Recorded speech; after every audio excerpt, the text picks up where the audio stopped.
Hello guys and welcome back to the garage.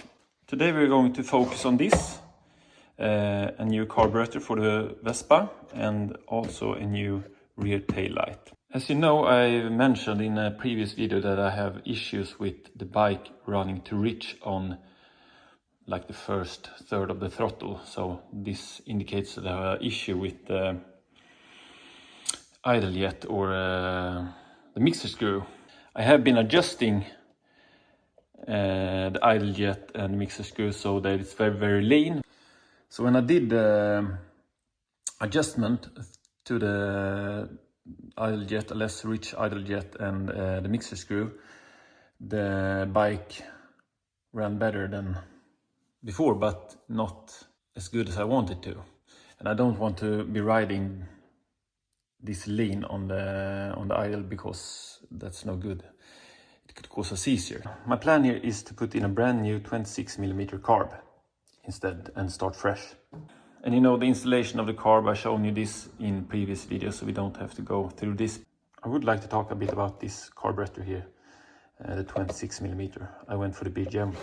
This specific carburetor has the part number BGM8572, and this is for engines with auto loop. There's no brand that makes their own carburetor. These SI carbs, not BGM, not Pinasco or Zip or anyone. They're all made from a Spark or Delorto carburetor that they modified. And this is called a 26mm carburetor, but the cross section is actually on 25mm. And that goes for all of them. But I think the only ones who actually have made these with 26mm are Zip. They have a version where they made it at 26mm, but it's a lot more expensive than these 25mm ones.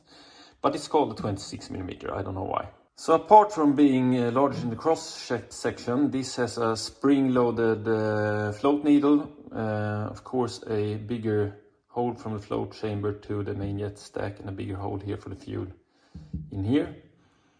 I think that's pretty much it. So all these modifications are done, so you don't need to do them. And this comes as a complete package with everything you need. So this is pretty much what you get. And we're going to see what the main jet stack consists of and which idle jet they put in here. So let's see what they popped in here. It actually doesn't say on the website which nozzles and so you get in here. We've got 160 B3 main jet 120 and the idle jet is 5560.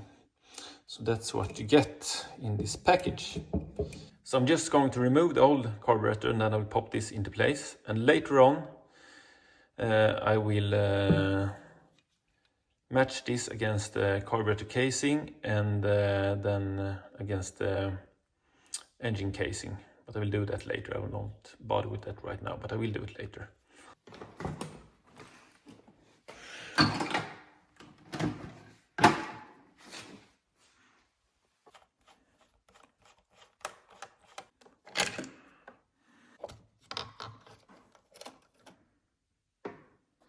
When I remove my carburetor, I always check that my disc valve here is closed, so that if I were to drop something down here, it don't come into the engine.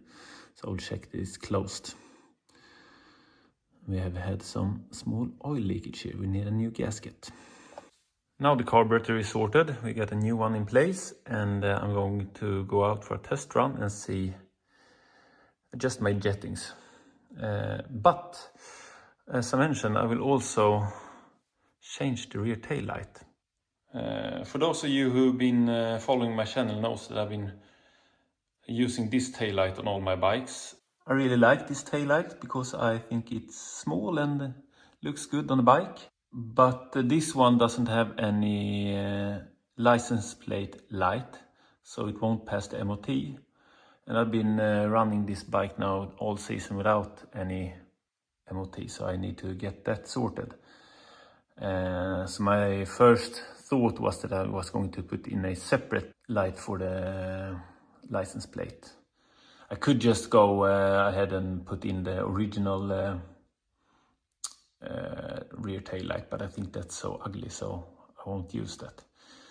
And instead of putting in a separate light for the license plate, I'm going to try a new rear tail light, at least for the MOT, and then I will see if I change it later on. So here's the new one. This tail light has the part number BGM 5033. It looks like this. It comes in two different versions, one that's chromed and one that's like this unpainted. Not like this one. So we won't see how it looks on the bike, if it's too big or not, but I think it's delivered with both 12 volt and 6 volt bulbs. Yeah, so this is going to in place. I'm going to remove the old taillight first.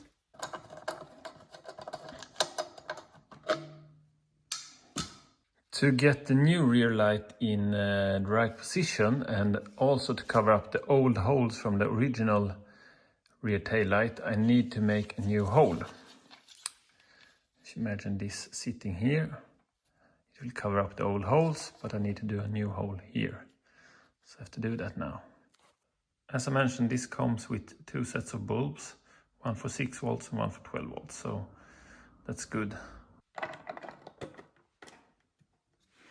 So this is how it's going to look when it's done. I'm just going to mount the screws for the lens, and that's it. I think it looks rather good. We're going to see from the side also. This is how it came out. Well, it gives it a more classic look, I think. And I don't think it's too big or anything. Looks okay, I think. So maybe we'll see if I will paint this black in the winter, maybe. I don't know, because maybe I'm going to change to, instead of chromed indicators, I'm going to go for black maybe, so more black details. But now it's ready for MOTs anyway, so that's good. Now that's it for this time. Now I'm going to go out and sort the jetting of the new carburetor.